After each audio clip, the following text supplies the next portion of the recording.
I cannot breathe. Like, I literally cannot even catch my breath right now. I am fully unwell. It's too much. We have to talk about the absolute sheer unadulterated audacity of a fully grown 41-year-old man standing in the pouring rain, throwing a literal toddler tantrum because his fiancé took a photo instead of a video. Right, of him pretending to move boxes for his imaginary AI-generated bot followers. I mean, it is the pinnacle of reality television chaos. I am shaking. I'm physically shaking. It's performance art, really. It's the absolute unmitigated collapse of the fragile male ego caught in high definition. And frankly, I'm living for the psychological meltdown of it all. Oh, completely. Welcome back, you beautiful babes. We love you. We see you. And babes, we are so, so happy to have you here in the room with us today for another session of the Snark Side. Grab a drink, pull up a chair, and honestly, get comfortable. Right. Because the level of pure, concentrated delusion we're unpacking today, it requires a very strong beverage. Like a deeply supportive friend group to survive. Speaking of strong beverages, babes, we honestly need to take a second and give a massive, passionate shout out to Casamigos Tequila right now. A necessity, truly. And I need to be perfectly clear about this, not because we are sponsored, because tragically, unfortunately... Devastatingly. Yes, devastatingly. We are not sponsored. George Clooney, if you are out there, if you are listening to this right now... Are you listening, George? Are you? Babes, please slide into our DMs. We are entirely available. Like, I will be your brand ambassador. I will wear the branded t-shirts to my family reunions. I don't even care. But, sponsored or not, cheers to these absolutely amazing Casamigos margaritas. Yeah. Because, babes, they are hitting so entirely different tonight. Cheers. Oh my gosh, that is perfection. We have to spiral about this for a second because I was thinking about this earlier. Why is it that a margarita just instantly, like, chemically improves your mood? It's the physiological response. Like, it's the balance of the salt, the citrus, the agave. It literally triggers a dopamine release in your brain before you even swallow. Yes. It's the perfect summer cocktail. It is basically bottled sunshine and poor impulse control. Honestly, let's be real. It's just the tequila. But here is the age-old debate, though. Does tequila actually create genuine confidence? Or does it just, surgically remove your ability to perceive the consequences of terrible, terrible decisions? See, I have to push back on that. I don't think it removes consequences. I think it reveals your true, uninhibited desires. Oh, wow. Okay, Freud. I mean, it's definitely terrible decisions dressed up in a confidence costume, absolutely. But see, that's the magic of patio drinks. Patio drinks always taste better because the environment tricks your brain. Oh, You're sitting outside, right? The sun is shining, there's condensation dripping down the glass, and suddenly you feel invincible. Invincible until the margarita math kicks in. Oh, no, not the margarita math. We really need to establish the rules of margarita math for this Snark squad listening, because there is a very distinct, very dangerous difference between having one casual catching up with a friend margarita and having texting your toxic ex-margaritas. The math is a science. Like, one margarita, I am witty, I am charming, my skin is glowing, I am an absolute delight to society. Right. And two? 2 margaritas, I am passionately defending a niche pop culture opinion from, 2012, and I am already planning a tropical vacation. Like, right now, literally after 2 sips, I am mentally booking flights to Cabo. I don't care how much it costs. I am scrolling through beachfront Airbnbs. See, that's exactly where I'm at. I am currently making financial decisions that tequila should absolutely never, ever be involved in. Never. 3 margaritas is where the phone needs to be placed inside a locked safe with a time-release mechanism. Because 3 margaritas is, oh, you know what? I should check his Instagram story, just casually, from my burner account. Exactly. It's a slippery, delicious slope into self-sabotage. Well, speaking of slippery slopes and terrible life choices, babes, Yeah. I went on a completely unhinged TikTok spiral before recording tonight. And babes, the internet is a wild, terrifying place. Oh, no. What did you find? Because your TikTok algorithm is genuinely frightening. It's just all psychological warfare and true crime. It really is. And honestly, it delivered tonight. Okay, so I stumbled onto this story about a group of teenagers. And these aren't just regular teenagers causing trouble at the mall or, stealing traffic cones. Okay. They were allegedly involved in a cryptocurrency theft worth hundreds of millions of dollars. Hundreds of millions. Wait, actual teenagers? Yes. Pulling off a multi-million-dollar crypto heist? like a digital Ocean's 11, but they still have a 10 p.m. curfew and need their mom to drive them to the mall. Exactly. They pulled off the impossible. A highly sophisticated, virtually untraceable digital crime that completely baffled cybersecurity experts. Right. But here's the crazy part. I'm listening. The part that completely broke my brain and speaks to a deep modern psychological sickness.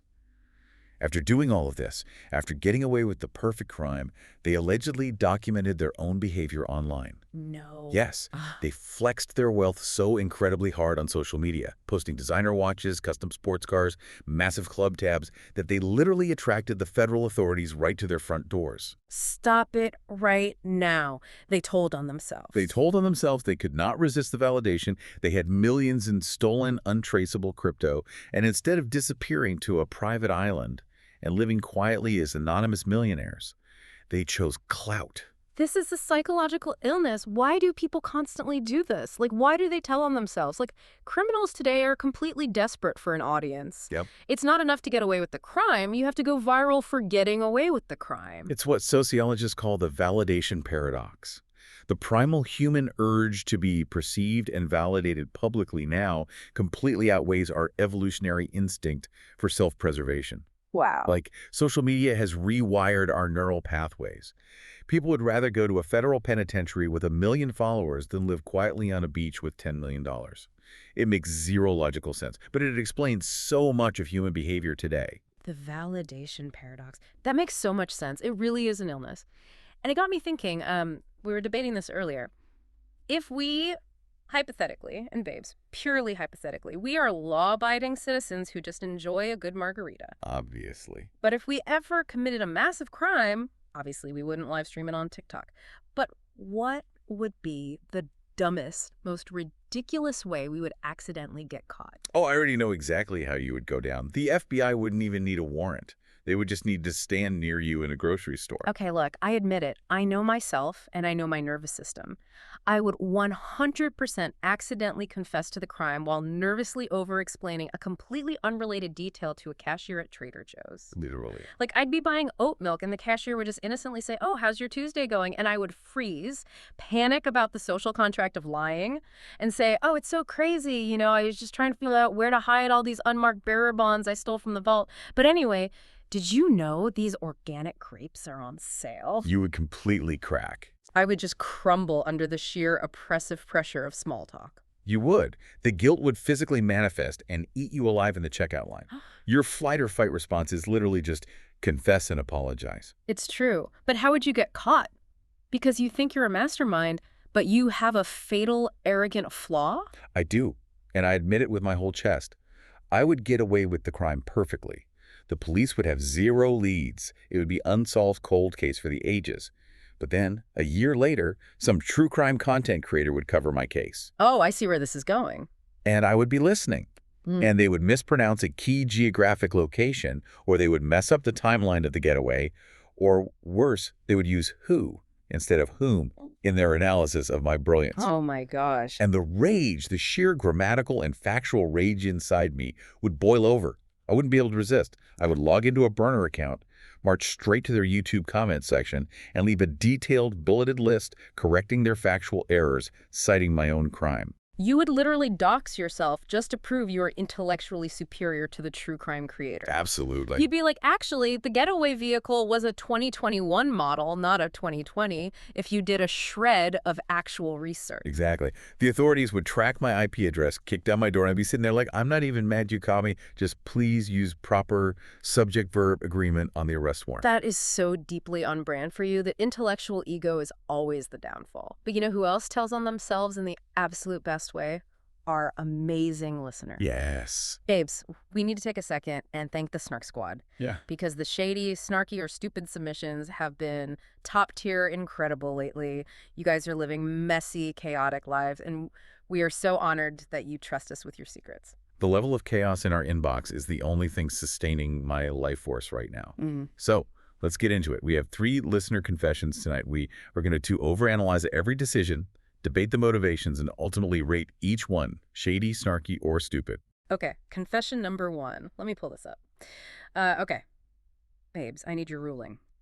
I was texting my best friend complaining about this girl in our friend group who is constantly copying my outfits.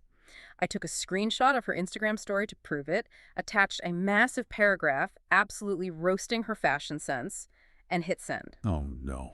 But I didn't send it to my best friend. I accidentally sent the screenshot and the rant directly back to the girl I was gossiping about. Oh, my God. The physical, visceral reaction my body just had to that sentence. Same. My stomach just dropped through the floor and into the earth's crust. The absolute gut drop feeling. Your soul literally leaves your physical body. You are suddenly religious. You are praying for a meteor to strike the earth right on top of your house.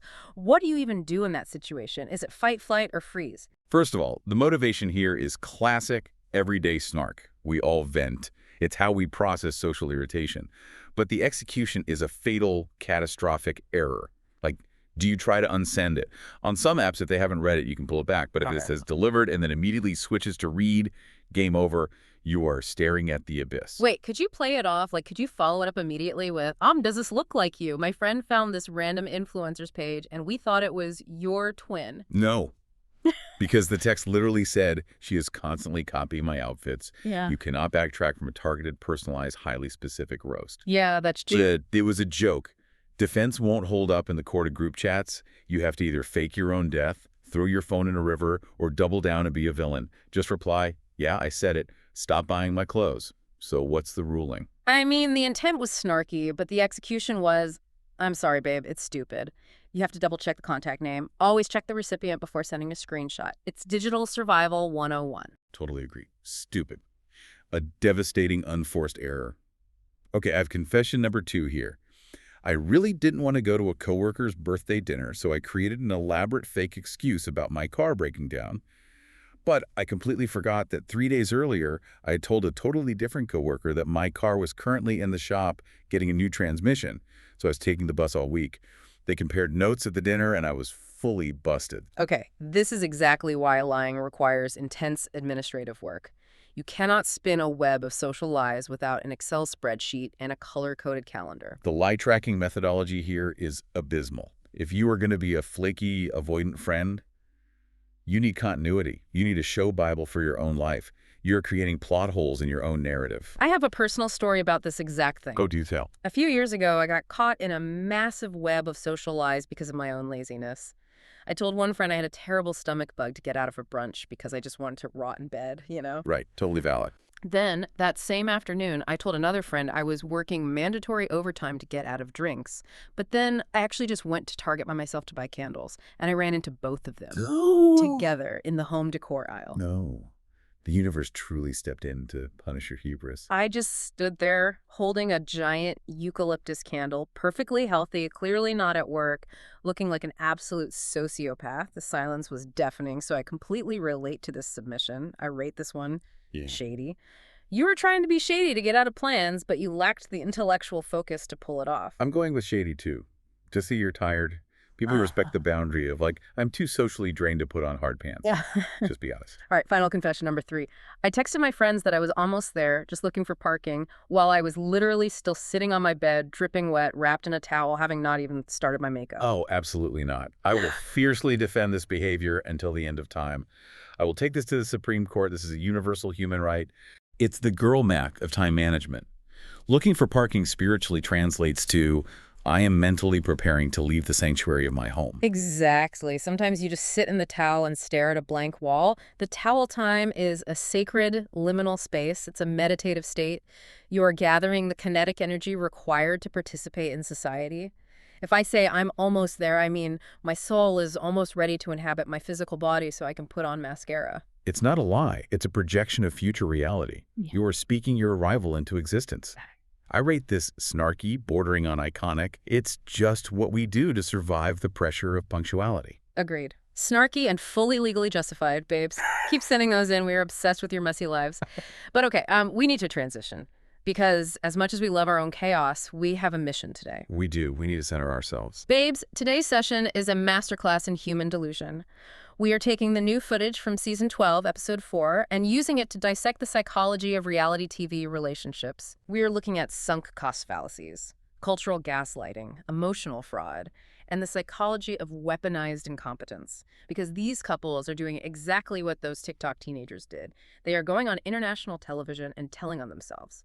Our mission today is to figure out why smart people ignore glowing radioactive red flags. Exactly. We are not just looking at what happened. We are breaking down why it happened. And to do that, we need to group these disasters by theme. Let's start with the most prevalent theme of the week: spatial control and weaponized incompetence. Yes, let's talk about my favorite disaster. Debby, 55, and Mido, 41. The Egyptian quote-unquote actor, and I use that term so loosely, is practically falling off, and his deeply stressed out American sponsor. The stress is palpable. It is radiating through the television screen. It's pure cortisol. Let's talk about the airport anxiety first. Because Debby is literally throwing up in the airport bathroom from the stress of waiting for this man. And why is she stressed? Because of the $4,000 flight change drama. Let's unpack the financial abuse here for a second. Mido claimed his dad was sick, demanding she change his flight at the absolute last minute. She spends $4,000. Let me repeat that for the babes in the back. $4,000.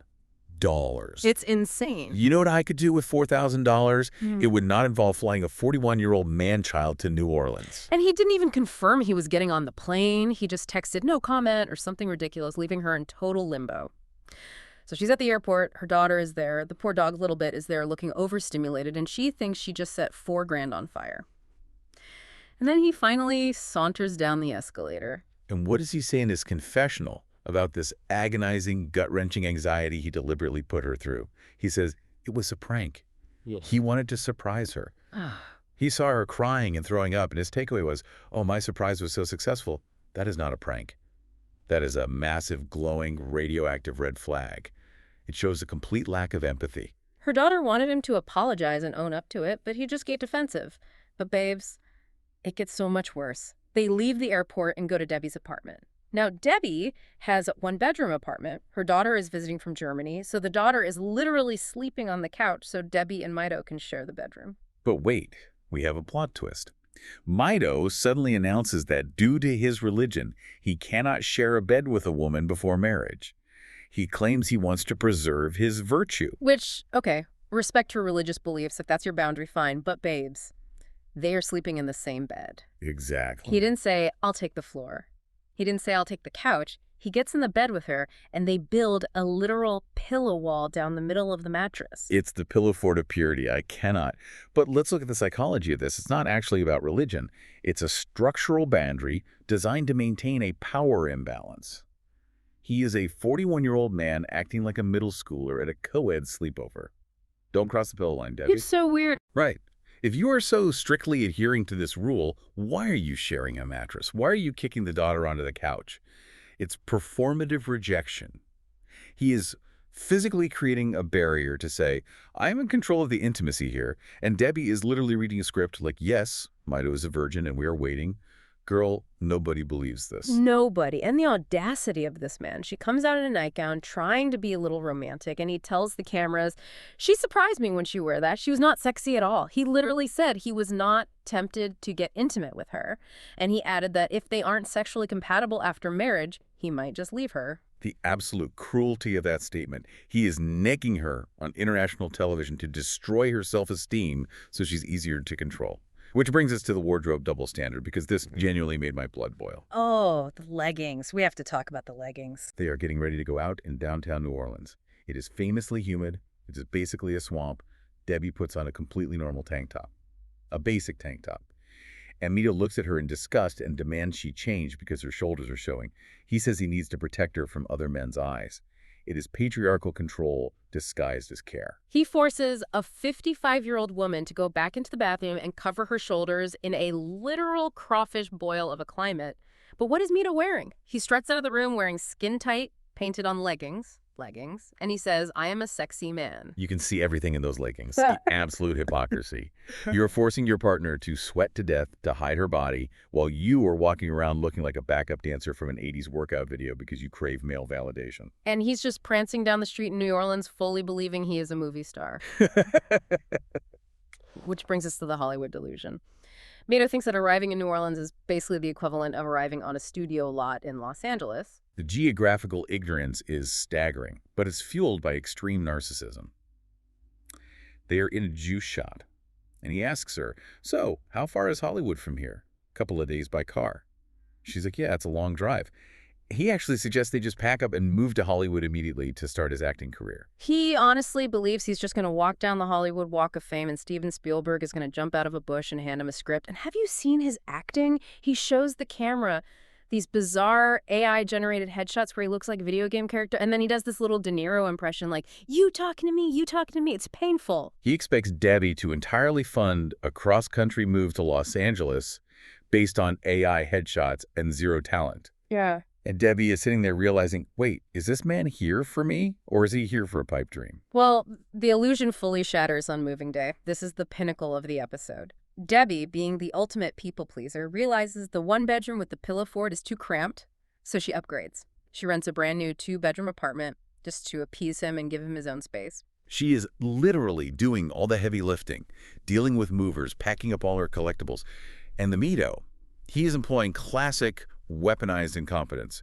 He is upstairs spraying himself with half a bottle of cheap cologne, wearing a shirt that looks like he slept in it for 3 days, complaining that he's tired. He's tired from watching her move. And then the meltdown happens. The narcissistic collapse. They are outside with the moving truck. Mido, wanting to impress his supposed social media following, demands that Debbie take a video of him pretending to drive the moving truck. He wants to look like a hardworking American man for his bots. But Debbie is stressed. She's tired. She accidentally hits the photo button instead of the video button. She takes a picture. A completely innocent mistake. But Mido loses his absolute mind. He throws a tantrum. He tells the cameras that he demanded a redo, and she threw her phone at his face. Which, honestly, if she did, good for her. He then proceeds to stand outside in the pouring rain, in his wet clothes, pouting like a toddler whose iPad just died. It's an attempt to punish her. He wants her to feel guilty for ruining his moment. And when he finally comes inside, dripping wet, Debbie tries to talk to him. She asks if he wants some of her smoothie. She's trying to de-escalate. And he just sits on the bed and says, I can't talk. I'm not feel good. He expects her to run to him, hug him, and apologize for ruining his fake influencer content. He literally says, I am not happy. But this is where I stood up and cheered. Because Debbie looks at him, completely deadpan, and says, neither am I. Yes. She goes into her confessional and absolutely unloads. She says she refuses to be a doormat. She is not going to document every 2 steps he takes. She's not going to be walked all over. She finally found her spine. It was a glorious moment of clarity. She realized that this man cares more about his fake internet persona, the validation paradox we talked about earlier, than the woman who just spent thousands of dollars to bring him to America. I am so Team Debbie right now. Drop him at the Greyhound station and send him to Hollywood with a packed lunch. See how far those leggings get him on Hollywood Boulevard. Truly. Now let's connect Mido's use of space to our next disaster class. Paula, 41 from Brazil, and Thomas, 31 from Los Angeles. Because Mido uses a lack of space to control Debbie with the pillow wall, which perfectly mirrors how Thomas uses extreme minimalism to deny Paula any physical or emotional space in his home. Let's look at how spatial control manifests here. This is the ultimate clash of manifestation versus ascetic minimalism. Oh, Paula. She is a successful business owner in Brazil. She is beautiful, and she is deeply, passionately committed to the power of manifestation. She explains that if you want something, you buy a miniature version of it to put that energy into the universe. She bought a miniature couch to manifest a real couch. She bought a miniature apartment to manifest an apartment, and eventually she manifested times. Well, the universe clearly has a twisted, deeply sarcastic sense of humor, because her manifestation brought her a man who literally does not believe in owning furniture. It is the most shocking bait and switch. Paula gives up her comfortable, established life in Brazil. She flies to Los Angeles, expecting a comfortable home, and she walks into Thomas's apartment, and it is completely bare. It is giving hostage situation. It is giving, I just moved in 3 hours ago, and the moving truck hasn't arrived. But no, this is just how he lives. He has no couch. He uses his bed as a couch. Now let's analyze this. Wait, I have to play devil's advocate for a second. Because people online were defending him. Isn't there something to be said for rejecting consumerism? Why is Thomas the bad guy if he is just financially disciplined and doesn't want a $2,000 West Elm couch? Isn't Paula just being a materialistic diva? That is a great question, but here's the psychological difference. Financial discipline shouldn't come at the expense of basic hospitality and partner integration. It crosses from discipline into ascetic control. Thomas's apartment isn't just minimalist, it's an emotional fortress. He uses the lack of furniture to deny his partner comfort, keeping her physically off balance and dependent. It's a physical manifestation of his emotional unavailability. Okay, that makes sense. Because the dining situation, I was screaming at my television. He doesn't have a dining table. He has a tiny microscopic tray table sitting on the floor. And when it's time to eat, he offers her a cardboard box to sit on. He is making a 41-year-old Brazilian businesswoman sit on a moving box to eat her dinner on the floor. And Paula rightly calls it out. She said it looks like a camping catalog. And Thomas gets incredibly defensive. He says, this isn't about money. I want this. I've been doing this for a couple of months, and I really like it. He is masking his control issues as an aesthetic choice. It's so disrespectful. You knew your fiancé was moving across the globe to live with you. You knew she is used to a certain standard of living. She told him 100 times before she came that she expected basic furniture, like a couch, a table, and he just ignored her. Exactly. Giving a woman moving across the globe a tiny space is like inviting someone to a potluck, but refusing to let them use the kitchen. But the floor table wasn't even the worst part. We have to talk about the bird box. The closet, oh my gosh.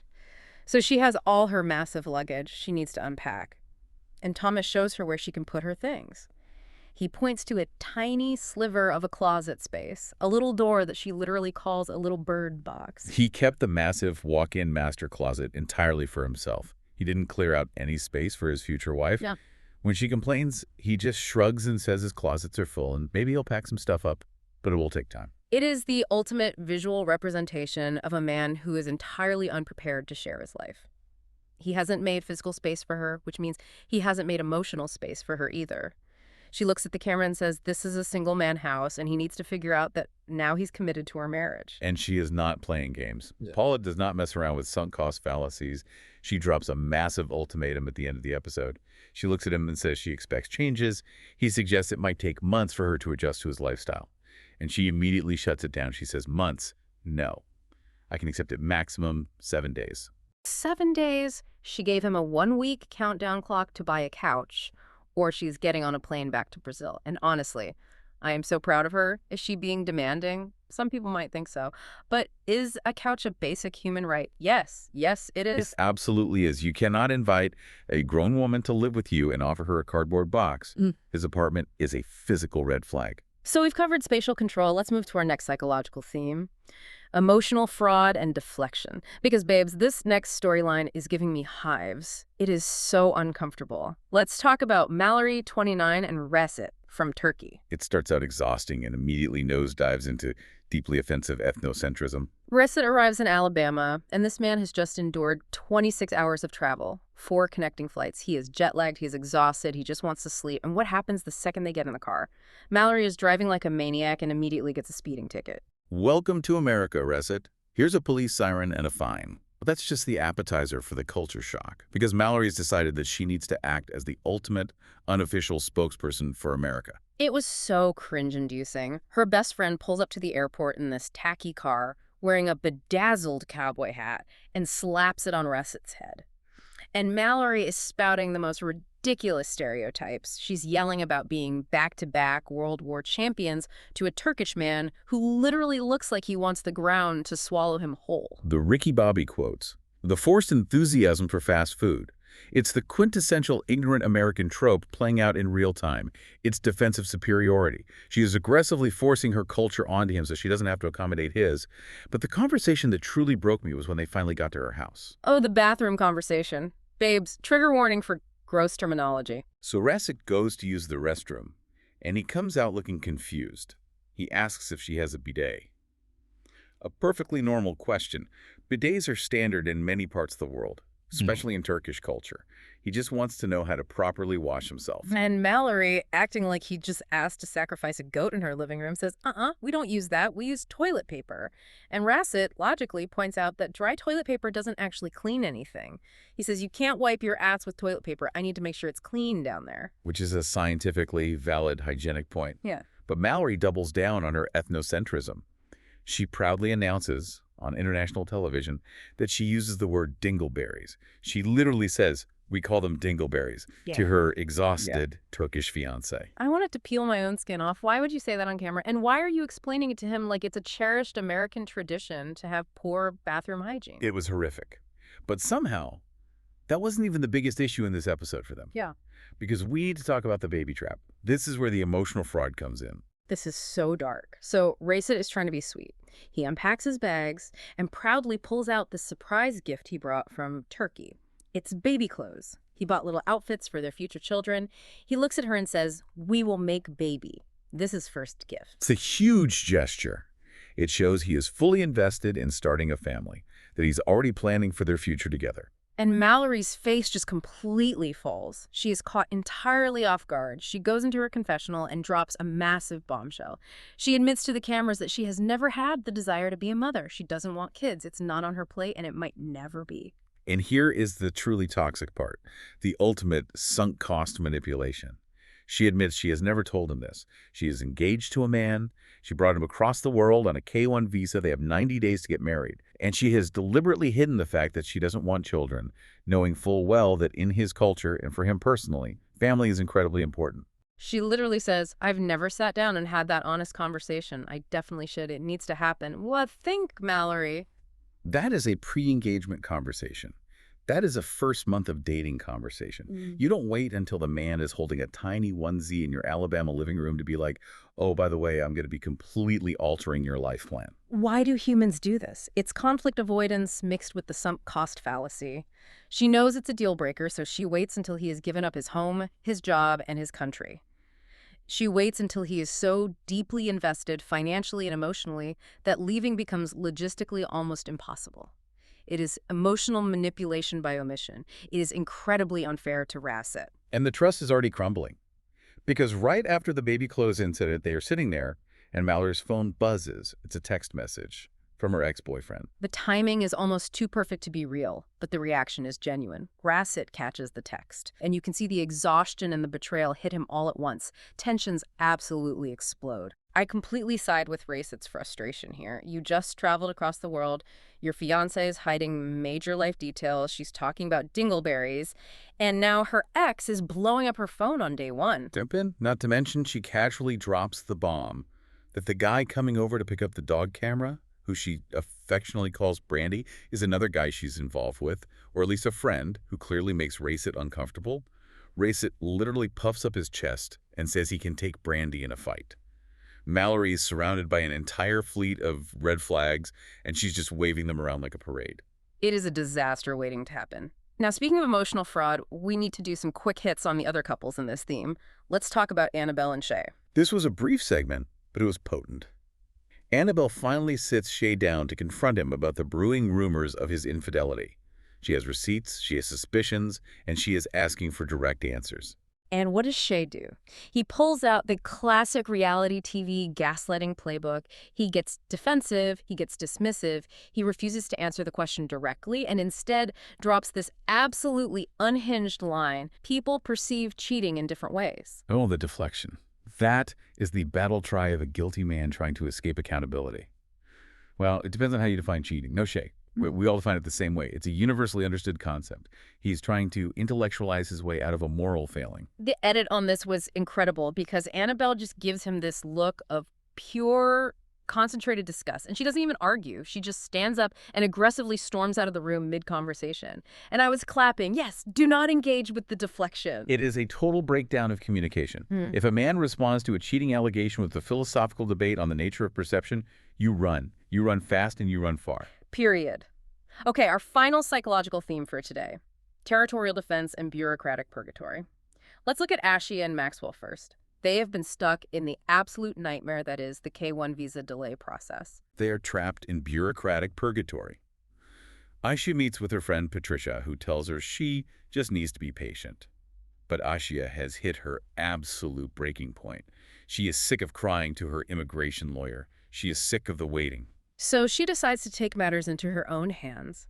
Instead of sitting around passively waiting for a piece of mail, she books a flight directly to Nigeria to confront the timeline face to face. I have to applaud her initiative. Most cast members just sit on their couches and complain about the embassy. Ashia is actually changing the dynamic of the show. She's taking control of her narrative. But I also have a sinking feeling. You know how this works. When the American flies out unexpectedly, they usually uncover a whole host of secrets that the partner was trying to hide until the visa was approved.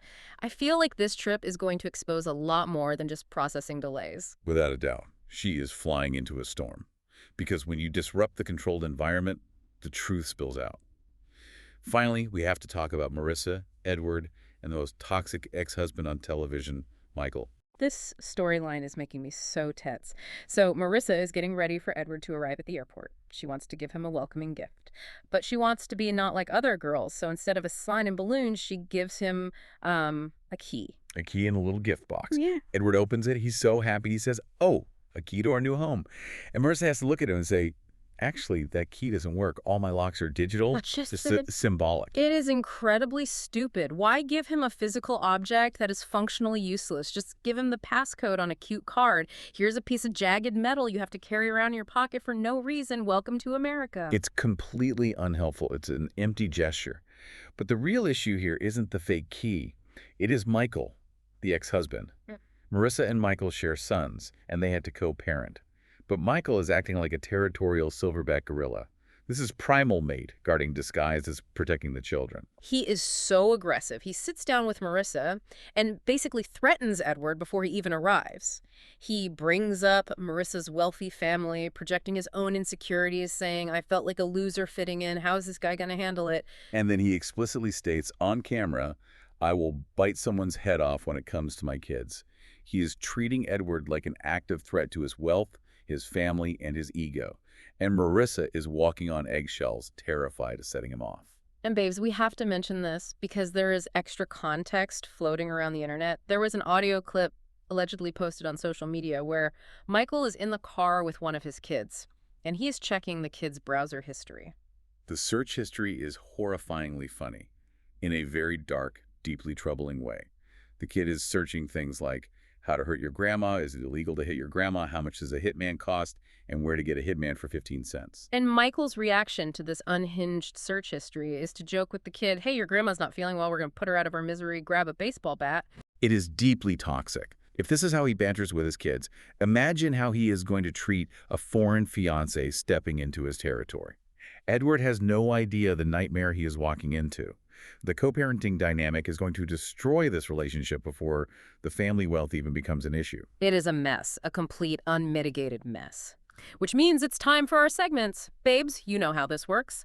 We are going to put these couples to the ultimate Snark side test. Let's start with segment 1, red flag of the week.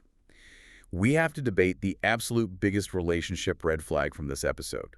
We have two major contenders. Contender number 1, Mido throwing a literal temper tantrum in the rain because Debbie took a photo instead of a video. And contender number 2, Mallory letting Race It buy baby clothes and talk about starting a family while secretly admitting she never wants kids and hasn't told him. This is cut. Let's analyze the damage. Mido's tantrum is a glaring display of visible narcissism and emotional immaturity. It shows a complete lack of respect for Debbie's time and effort. It is explosive and immediate. It's awful. But babes, I have to argue that Mallory's secret is the bigger red flag. Mido is acting like a brat, but it's visible. Debbie can see it, process it, and she can react to it. Mallory is committing emotional fraud. You're right. Mido is a visible landmine. You can walk around him. Mallory is poison in the water supply. She is actively deceiving a man about the fundamental structure of their future life together. You cannot compromise on children. You either have them or you don't. Hiding that fact until he's given up his life in Turkey and is legally bound to a 90-day ticking clock is unconscionable. It's the ultimate betrayal of trust. Is it an immediate deal breaker? Yes.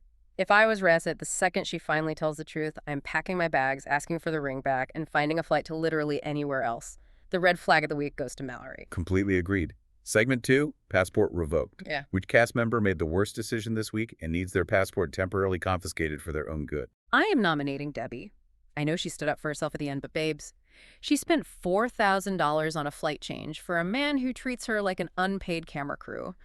$4,000. That is financial self-sabotage. She needs her passport and her credit cards locked in a safe until she goes to intense therapy. That's a strong case, but I have to nominate Paula. Paula is a successful, established business owner in Brazil. She has a comfortable life. She manifested a beautiful home. And she gave it all up, flew across the equator to live with a man who does not own a chair. The cardboard box. She left a thriving business to sit on a cardboard box and eat off a floor table. That is lifestyle self-sabotage. Her passport needs to be revoked retroactively. Someone should have stopped her at customs in Rio and said, "Ma'am, does the destination home possess a couch?" "No. Access denied. Turn around." You know what? You win. Paula gets her passport revoked. Go back to Brazil, babe, and buy a real couch. All right, segment 3. Would this relationship survive real life? Let's take the TLC camera crew away. The paycheck disappears. The producer-driven drama stops. Let's look at Paula and Thomas and Mallory and Racit. Would either of these couples survive the brutal realities of actual life? Paula and Thomas, absolutely not. The financial and lifestyle mismatch is too severe. Paula wants a certain standard of living, and Thomas views spending money on comfort as a moral failing. Without the pressure of the show keeping them in the same room, Paula would leave on day 8, not day 7. Agreed. Thomas's minimalism is entirely incompatible with Paula's collector mindset. They would suffocate each other. What about Mallory and Racit? Not a chance in hell. Even putting the baby issue aside, which is a relationship nuke, they have zero cultural compatibility. She mocks his need for basic hygiene, she acts like an arrogant American stereotype, and she has an ex-boyfriend texting her on day 1. Racit is already exhausted by her friends, her dogs, and her attitude. He is a boat captain from Turkey. He needs peace. He does not need a woman yelling Ricky Bobby quotes at him while he's trying to process jet lag. Neither of these couples makes it to Thanksgiving. Zero survival rate. Which brings us to our final segment. Segment 4, the Snark Squad immigration test. We are going to put these cast members through ridiculous, everyday relationship stress test questions to see who would pass and who would break. Question 1. Who would survive a cross-country road trip together? Definitely not Debby and Mido. They wouldn't even make it out of Louisiana. Mido would be in the passenger seat wearing his painted-on leggings, spraying cheap cologne in an enclosed vehicle, demanding they drive straight to Hollywood. He would refuse to look at the GPS because stars don't navigate. Debbie would snap and leave him at a Buc-ee's in Texas. What about Paula and Thomas? They could never agree on a radio station. Paula would want to listen to a manifestation meditation, and Thomas would want to sit in absolute punishing silence to appreciate the minimalism of the road noise. Question 2. Who would survive a trip to IKEA? Ooh, the ultimate test. Paula and Thomas desperately, critically need to go to IKEA. They need to go right now. But Thomas would walk through the showroom, look at a beautifully staged living room, and say, "This is excessive. Why do we need a coffee table and we have a perfectly good floor?" Paula would be loading the cart with decorative pillows and Swedish meatballs, and Thomas would be having a panic attack about consumerism. They would break up in the lighting section. What if we asked who would survive actually assembling the IKEA furniture, like a Hemnes dresser? Mido would claim he is too tired to use an Allen wrench. He would say his hands are too important for his acting career. He would lay on the bed, behind the pillow wall, and demand Debbie film him supervising the assembly. Debbie would end up building it herself, crying, while Mido asks if she got his good angle. Finally, who would survive meeting each other's parents? Mallory meeting Racit's parents in Turkey, absolute catastrophe. She would show up in bedazzled boots, ask for fast food, and refer to his family traditions as weird. It would be an international incident. And Racit meeting Mallory's parents. He's already fighting for his life against her friends and her dog cam guy. The parents would probably offer him a sweet tea, and he would just stare blankly into the distance, dreaming of his boat. It is a dark, hilarious timeline. Babes, this session was a gift that keeps on giving. The delusion is high, the standards are low, and the red flags are flying at full mast. We couldn't ask for better television. Truly. We sincerely want to thank the Snark Squad for hanging out with us, drinking Casamigos with us, and diving into the absolute mess that is these relationships. You guys make this so much fun. But before we go, I want to leave you with a psychological thought to mull over. We spent the last hour judging these couples for ignoring massive, glowing red flags.